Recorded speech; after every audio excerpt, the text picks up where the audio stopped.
Election? نہیں، اگر 14 مئی سے پہلے یہ اسمبلیز کو ڈیزالو کر لیتے ہیں تو الیکشن کو فیئر اینڈ فری بنانے کے لیے بات چیت ہو سکتی ہے، لیکن وہ تو خان صاحب نے ایک ڈیٹ دے دی ہے، اس ڈیٹ کے مطابق اگر یہ اپنی جو کیا کہنا چاہیے، اپنی گڈ ول کہہ لیں یا اپنا اعتبار کہہ لیں، اس کو کسی طرح بحال کرنے کے لیے اگر وہ 14 مئی سے پہلے اسمبلیز کو ڈیزالو کر دیتے ہیں تو پھر ٹھیک ہے، پھر بات ہو سکتی ہے۔ لیکن ادروائز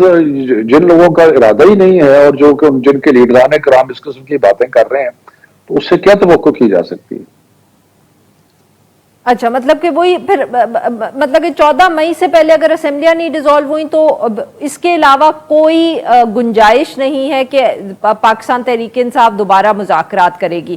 یعنی کہ اب صرف سپریم کورٹ کا آرڈر ہوگا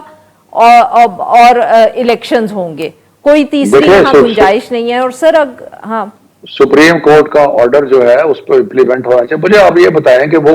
کوئی ملک آئینی طور پہ جو چل رہا ہے، جو جمہوریت ہے، اس میں کوئی یہ ممکن ہے کہ سپریم کورٹ کا آرڈر جو ہے اس پہ عمل درآمد نہ ہو؟ اور یہ نظر آ رہا ہے آپ کو سر سپریم اور اگر کورٹ کا نہ آرڈر عمل ہوا درآمد نہیں نہیں ہو۔